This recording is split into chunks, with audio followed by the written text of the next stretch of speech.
What's going on, guys? This is Rob, and if you're enjoying the content that I'm uploading onto my channel, then feel free to subscribe, and you can also offer suggestions on topics and characters and storylines and whatnot that we can have discussions on later on in this channel.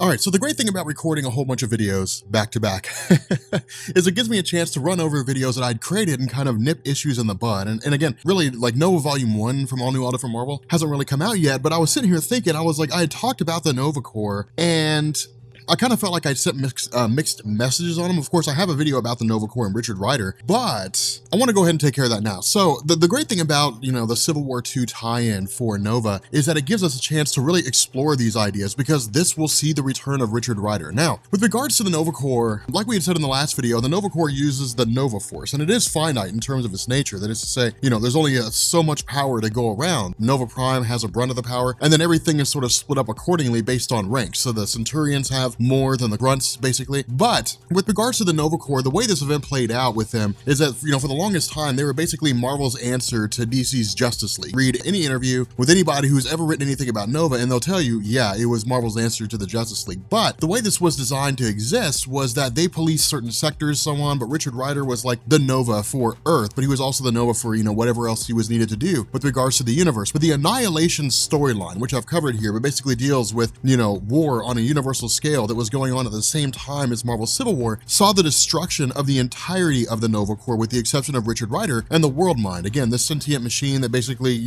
imbued people with the power of the Nova Force. Now, Richard Rider stayed the Soul Nova until the events after Secret Invasion. And Secret Invasion, of course, was a story that saw the Skrulls infiltrating the planet Earth, which, of course, I have a video on that as well. You'll find both of those down in the description. But what had happened is that the story of Nova kind of, coincided with Secret Invasion, but not directly, in the sense that, I think Richard Rider may have been one of the heroes who was cloned, but what had basically happened is the World Mind had more or less become corrupted, and the result was that it started creating its own, rebuilding the Nova Corps in secret, which eventually led to Richard Rider intervening and then being ousted, kicked out of the Nova Corps, and then that eventually led into War of Kings, which basically had Black Bolt of the Inhumans, who led the Kree Empire waging war against Vulcan, the third Summers brother, the brother of Cyclops and Havoc, who was in control of the Shi'ar Empire, and then that saw, this great big huge calamity. The Nova Corps, got involved. Richard Rider eventually took back his rank and then said, everybody run, because the Nova Corps just wasn't ready to deal with a threat like that. And so Richard Rider was just like, grab who you can, save who you can, and get the hell out of here while you can. And so this led into the events of the Nova Corps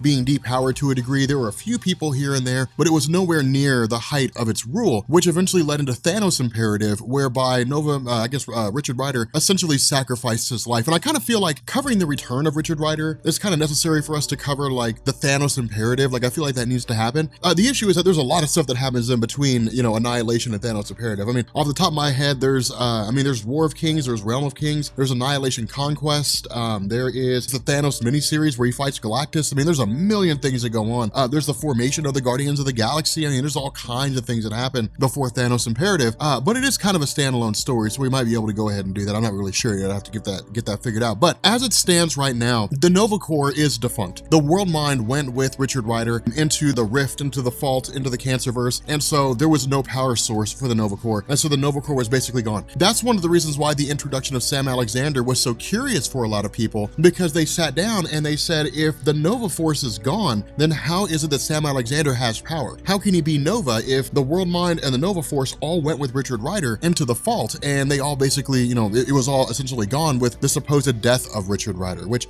is again, it's a super good story, in terms of what had happened. But the fact remains, you're picking up with Civil War II with regards to Nova. Much like all the other Civil War II tie-ins, it really ties in by name only. That is to say, Civil War II is going on and Sam Alexander has a bit to do with it, but he's still basically got his own story going on. And I feel like it was that way with a lot of people. Marvel came along and said, you guys need to tie these stories into Civil War, and they said, okay, hey, Civil War is going on over there, back to what we're doing. And that really seems to be what happened, which I'm not at all upset about it. But with regards to Sam Alexander, remember, family is one of the most important things to him, because again, he feels like he's pulled in every direction. His mom needs him, his sister needs him, his friends want him, superheroes need him to be a superhero, he has responsibilities and so on and so forth. And so it's this general idea that everybody seems to be pulling him in every direction. Now, of course, after comforting his younger sister, when she had a nightmare about the idea that Sam Alexander had basically disappeared, much like her father had, he's basically met by the arrival, or at least by a communication, from the clone of his father. And of course, the clone of his father says, hey, look, I think I found where your father might be located, or at the very least, least, I found the Chitauri ship that's cranking out all these clones. Come and find me. The problem is that halfway through this communication, lines are basically severed to the point that Sam Alexander doesn't know what's going on. Now, of course, he makes it to the Chitauri ship, and as he begins to go through, he just finds a multitude of clones of his father. But then, of course, he's attacked by these Chitauri soldiers,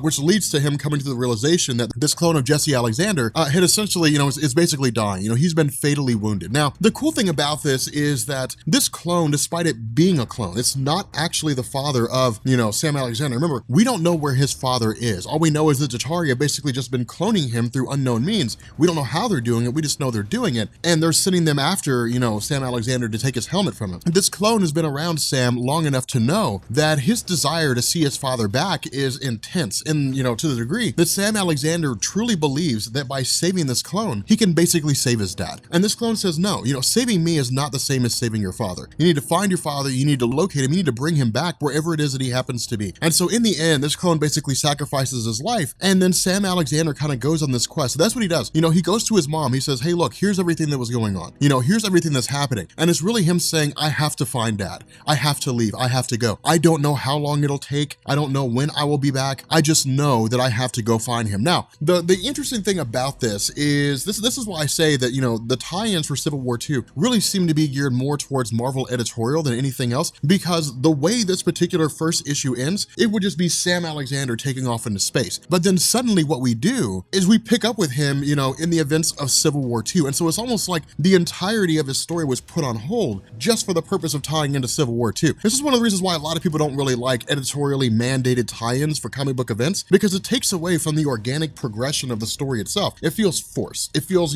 slammed in there, and then it feels like it just kind of comes out of left field, because that's how this is. It feels like it's just suddenly cut off. Civil War's pasted in there, and then we jump back into the main story again. Now, the way that Sean Ryan does this is he tries to segue as best he can, but again, you can only do so much when, your story's more or less interrupted by a major event. But all this really does is kind of give us Civil War II from an outside perspective, in the sense that, again, Sam Alexander's new to all this stuff for the most part. I mean, this is all really new to him. Being a superhero, fighting alongside the Avengers as a legitimate member of the team, this is all relatively new stuff. And so because of that, the other half of this coin is, remember, Captain America's a bad guy here. That's why I love the idea of Nick Spencer making Captain America a Hydra agent, because it changes everything. On what we're getting right now, this conversation between Steve Rogers and Sam Alexander, this is the face that Steve Rogers puts onto the world. The iconic superhero that everybody's come to respect, everybody comes to love. He has this classic triangle shield because, Sam Wilson has the traditional Captain America shield that's round, but the backside of this, the true face of Steve Rogers, is that he's a Hydra agent working against the superhero community. And so it just goes to show that changes like that are amazing, because they create entirely new things. Just, in all honesty, I would not trade that for the world. Like, if you sat me down, and I don't mean to get on a tangent here, but if you sat me down and you said, hey Rob, here is a Steve Rogers, Captain America book, and here is Steve Rogers as a Hydra agent, which one do you want to read? I'd read the Steve Rogers as a Hydra agent, because that Captain America book isn't going to show me anything that I haven't seen before, because Steve Rogers has been around since the 1940s. But I digress. We basically pick up with this party at, this celebration party that Tony Stark had thrown together. Remember, he threw this huge event together after they defeated this Celestial from another dimension, and this coincides with the introduction of Ulysses in Civil War II. It's really Noah going around, meeting different people for the first time, but the funny thing is that he just gets guffed at every turn. He basically gets blown off at every turn. He goes to see Rogue, and he's fought alongside Rogue before, but she doesn't remember who he is. I mean, he was there during the whole events of Avengers versus X-Men. He's fought against her, he's fought alongside her, but she's like, I don't really remember you. I mean, if you're Nova, you're shorter than the other Nova I knew, because that guy was Richard Rider. He meets Jean Grey for the first time, and he's talking to Jean Grey, and he's making a little bit of progress, chatting her up a bit, and then suddenly Miles Morales jumps in, and then Jean Grey and Miles Morales start talking. And so it's just, Sam Alexander's just constantly getting the cold shoulder, constantly getting pushed out. He's basically left out of all the jokes. Now, the funny thing about this, though, is that for Sam Alexander, he's the new guy. I mean, this is camaraderie between these folks who have been fighting alongside each other for a while, or at the very least, who have some kind of connection. I mean, when it comes to these younger characters, when it comes to the superhero community, a lot of them have been fighting alongside each other. A lot of them have connections through other people. For example, Old Man Logan is an alternate reality version of Wolverine, but because the main Marvel Universe Wolverine is basically dead, he's encased in adamantium, Old Man Logan is the closest thing he has. That, in addition to the fact that Jean Grey is the means by which he stays anchored to reality, means that they have a connection that not everybody else has. Not only that, I mean, you have heroes who have just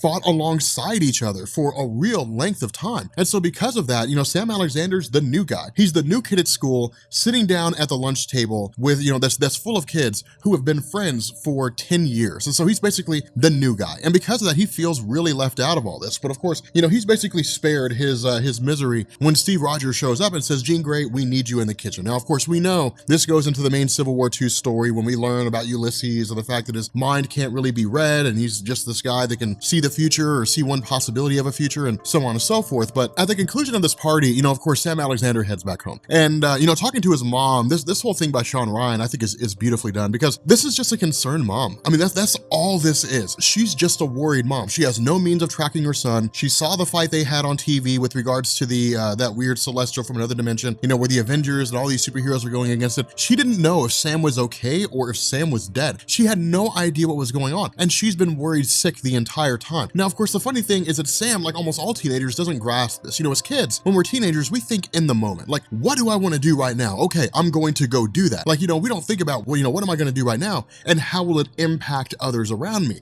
It's just part of growing up. It's just the process of getting older, realizing that your actions have an impact on other people around you. And so because of that, Sam is really forced with this situation that he's essentially made his mom worried sick with the idea that she has no idea where he's been, what's going on, that kind of thing. And so again, this is why I say the Civil War II tie-ins kind of feel forced, because the last conversation we saw with his mom, he said, I got to go find dad, I got to bail out, and I don't know when I'll be back. And he was, and he basically just took off. And so this is why I say things are kind of forced in here. Now, the other half of this is that on the road to, going through and trying to figure out how everything works, one of the big questions he has, really deals with his helmet. It's really kind of, coming to the understanding of how his helmet works, because keep in mind, he doesn't know any of that stuff. He doesn't know how it functions or anything like that. Of course, this all coincides with Tony Stark kidnapping Ulysses, initiating a war with the Inhumans, and so on. And so when he tries to talk to Tony Stark, he keeps getting blown off. Tony's answer is, hey, I'm really busy right now. I don't have the time, I don't have time to talk to you. I can't answer your questions. I gotta go. He goes and talks to Miles Morales. Miles Morales is like, I have no idea what's going on with Tony Stark, and I don't know what happened at the party. All I know is there's just some new Inhuman that can see the future or something like that. So again, it's really at every corner, it's him constantly being shut down, constantly being sent away, him being just more or less blown off by everybody. And so where his journey eventually takes him directly to Tony Stark's building with the hopes of running into Stark himself and putting him in a situation where he can't ignore Sam Alexander, the result is that Tony Stark's not there. And then we have the emergence of, Monster Mole, of Mole Man's son. Now, in all honesty, this, on the surface, at least when I first saw it, I was like, well, this is stupid. Like, he's going against Mole Man's son. Like, this is really the Civil War II tie-in? And I thought maybe, Sean Ryan was just trying to ham bone the title. I was like, well, maybe he's just trying to screw it over, but that's not what happens. Actually, what we get is the return of an amazing hero named the Captain. Now, the Captain was hilarious, and he actually explains this to Sam Alexander later on with regards to Next Wave, but the reason why is because he was part of a group called Next Wave. Now, in 2006, as part of, Joe Quesada's View on Marvel, all that kind of good stuff, Next Wave was launched by Warren Ellis and Steve Eminem, I think, and the idea was to basically turn it into a satirical line of comics. So that's to say, it basically made fun of superheroes. Now, the funny thing about this is that as the reader, most people have no idea who Next Wave is. They've never heard of them. They have no clue. It's like the New Universe. Most people have no clue what was going on with New Universe. I thought New Universe was decent, although I didn't think it was all that great.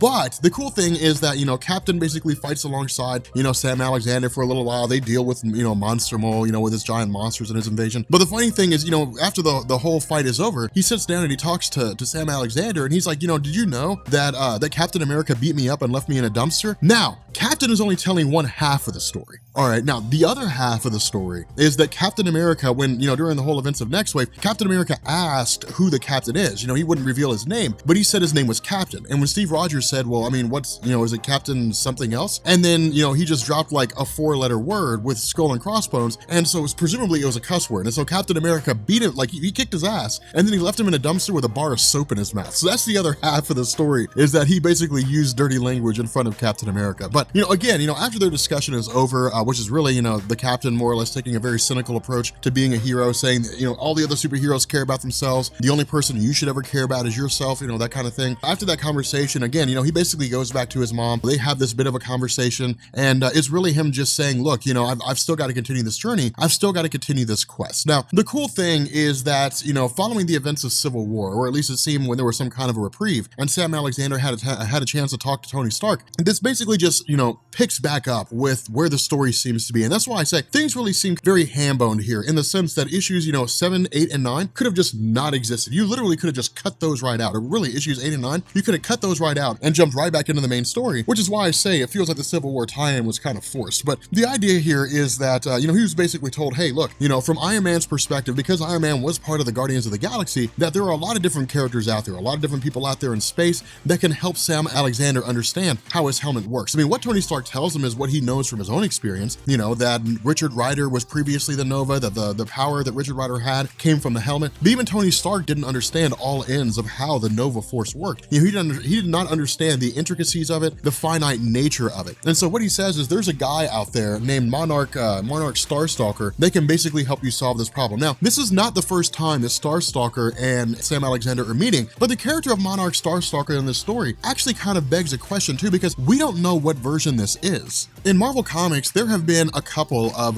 Monarch Starstalkers. What a name. Who in the hell thought that was a good name to have? There have been a couple of these guys. One of them came from universe, I think it was Earth 7643. I'm not going to swear to that, but he was basically a guy who, experienced this traumatic event. He more or less lost his central nervous system, and then it was merged with a bird named Ulysses that was basically his eyes and ears. I mean, it was a weird situation, but that version of Monarch had fought alongside Nova, different things like that. He was kind of this, rogue that explored the far reaches of the universe and so on and so forth. This one, we don't really know anything about him. As far as I'm aware, he's just there now. But the idea here is that much like the one from, Earth 7643, this one is, very much a rogue. I mean, he just explores the landscape. He's in trouble all the time. He's just this Han Solo-esque character within the Marvel universe. But what happens is, when Sam Alexander talks to him, and he basically says, hey, look, I need you to take me to where, Richard Rider and all those guys vanished. I need to go to where they basically died, to where they disappeared to. Now, Monarch takes him there. The issue with this is that the vault has since been closed. Now, there's a reason why I kind of held off on this, and we'll talk a little bit more about this once we get around to War of Kings, Realm of Kings, that kind of thing. But within the realm of Marvel Comics,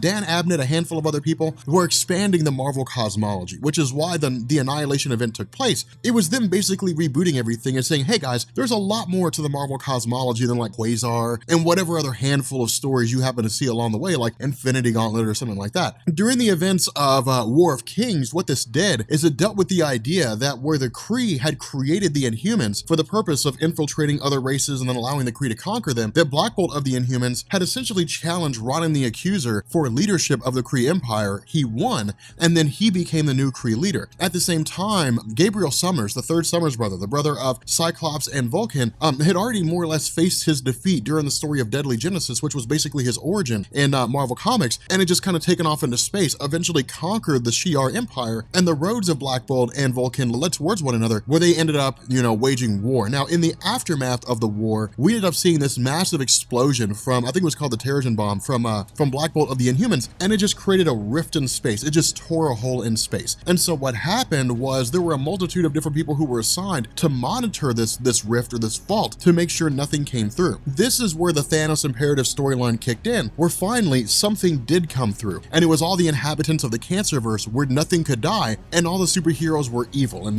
Galactus was like the Galactus engine or something like that. It sucked what happened to Galactus in the Cancerverse. It was messed up. But the fact remains that the fault was eventually sealed, with the death, or I guess with the defeat of the inhabitants of the Cancerverse, the defeat of Mar-Vell from that reality. And because of that, Richard Rider was basically trapped on the other side. And so because of this, with regards to Sam Alexander getting here, fault's closed. There's really nowhere for him to go. But once he gets in there, he's basically teleported to this weird, pocket dimensional place where he's met with the World Mind. Now, this is basically Richard Rider. That's essentially what's happening here. And what we're told, or at least what the story seems to indicate, at least from the perspective, is that the World Mind and Richard Rider don't really know who they are. All we really know is that it's just the World Mind. Instead, the more Sam begins to communicate with this World Mind, the more the World Mind begins to turn into Richard Rider, to the point that this is actually Richard Rider himself. Now, when I say the return of Richard Rider, I don't mean Sam Alexander has a conversation with him and then we never see Richard again. Richard comes back, so don't worry, he'll be there. But the idea here is that Sam has so many different questions. He has so many questions on how it works, on what's going on, how does his helmet function, what happened to Richard Rider, all that kind of cool stuff. What the World Mind also says is that, as a sentient computer, it's basically imbued with the consciousness and the powers of everyone who's ever been a member of the Nova Corps. And And that's why I love Sean Ryan's writing on this, because again, you know, if you're new to the whole Nova landscape, if you've never read a Nova comic in your life, all new, all different Nova will give you everything you need to understanding it, with the exception of Richard Rider. And even then, I mean, as a person who was a big Richard Rider fan, even I have to say, Richard Rider's old hat. You know, this is the age of Sam Alexander, and I absolutely love it, to be honest. I think Sam Alexander is amazing. But the idea here is that, you know, when Sam asked the question, you know, what's going on? How does this work? You know, how does my helmet function? That kind of thing. What the World Mind tells him is that his helmet basically has its own energy source. And that's why he's able to be Nova, because he doesn't need the Nova force in its entirety to function. He's able to operate of its own accord. That's why everybody is pursuing him, because his helmet is self-sustaining. And so as the last member of the Nova Corps with the only helmet that doesn't require the Nova Force to power it, but has all the abilities of the Nova Force, Sam Alexander is one of the most powerful and the most unique character within the realm of the Marvel Universe at this point in time. Now again, you know, Sam also keeps pointing around with the idea of Richard Rider, and this is when the World Mind begins to understand who it is, you know, and begins to realize that is Richard Rider, and it starts to take on this physical change where it begins to look more and more like Richard Rider. Now, for those of you guys who never read the original Nova series, who never read, you know, volume 1 or 2 or 3 or even 4, you know, following the events of Annihilation and Annihilation Conquest, I think it was, the reason why Richard Rider was so cool is because of the fact that, you know, the very conversation that he has with Sam Alexander right now. Sam is very unsure about whether or not he wants to be Nova, not even in the sense of, you know, his family wanting his attention and superheroes wanting his attention, but in terms of the fact that he's literally just sacrificing his personal life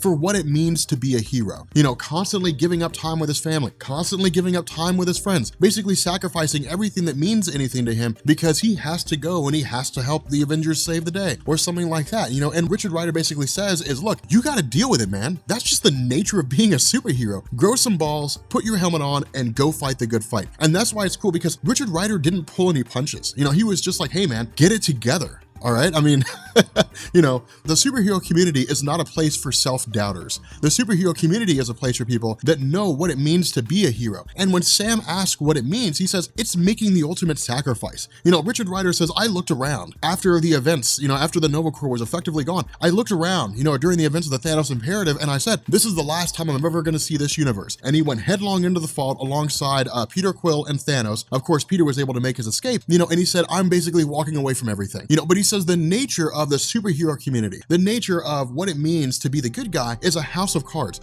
All it takes is for one piece to be knocked out, and the whole landscape, the whole myriad of, you know, the safety of humanity and so on and so forth all comes crashing down. And he says, as a member of the superhero community, you're one of the most intrinsic, you know, one of the most important cards in this house. And so you can't just leave because you don't feel like it, you know, because you don't feel like being a hero. You can't just leave because, well, you know, you're not sure if you want to be a hero, that kind of thing. He says, you're a superhero now. Whether you want to be or not, you put on the helmet, you're Nova, you're a hero. If you don't want to be a hero, then that's fine. Get rid of the helmet and give it to somebody who does, you know. But in the end, you know, the World Mind basically says, you are the good guy here. Go back to Earth, be the good guy, you know, be the superhero, that kind of thing. And so, you know, well, I wouldn't go as far as to say that he basically abandons his family, you know, that he leaves his mom behind and everything in search of his father. And I wouldn't even go as far as to say that he abandons the quest for his father. And Sam Alexander, in a lot of ways, has what he was looking for. He has a stronger understanding of self and what his role is. Instead of, you know, kind of taking it day by day, wondering what it means to be a Nova, wondering what it means to be a member of the superhero community, he's now basically been told, you know, you are unique. You are the only Nova left in the universe right now, at least as far as we know. You have a very heavy mantle to wear. You have a very heavy legacy on your shoulders, you know, because the World Mind was telling him that the Nova Corps were the police of the universe. You're literally taking that entire legacy, you're throwing it on your shoulders. Now you have to live up to that. The other half of this is, you know, the World Mind also said, hey, look, man, you don't need to make life as a superhero miserable. You know, if you have friends, tell them who you are. Tell them that you're Nova. I mean, what's going to happen? They're all going to gang up against you. They're regular people, you know, they're your friends. You need people that you can trust. You need people in your corner. They might be able to assist you in ways that you wouldn't think they'd be able to. They might have access to information. They can help you along your journey to finding your dad or something like that. There's no telling what kind of help they could offer. And so with this in mind, Sam Alexander just kind of looks at it as like a new day. It's a new dawn. But Sean Ryan is not finished with us yet, because in the epilogue, it's one page. We basically have a doorbell ringing at an old woman's house. And when she goes to the front door and she opens it, she says, Richard, and he says, hi, Mom, I'm back. So we officially have the return of Richard Rider to the Marvel Universe, and I am very excited. I'm very hyped because I like seeing both of them. That's how you do diversity, guys. That is how you do diversity. You keep the old stuff and you bring in the new stuff at the same time, and you let people choose what it is they want. That's how DC does it, and it's worked out pretty well so far. So with that being said, guys, if you're new here to Comics Explained, make sure you guys hit the sub button to become part of the Rob Corps. If you guys enjoyed this video, make sure you drop a like and leave a comment down below. Let me know how excited you are for the return of Richard Rider. Actually, post a comment. Let me know, which one do you like better? Do you like Sam Alexander or do you like Richard Rider better? I have a feeling the older fans are going to like Richard Rider and the younger fans are going to like Sam Alexander, but I'm curious. So anyway, guys, we're going to bring this video to an end, and I will catch you all later. Peace.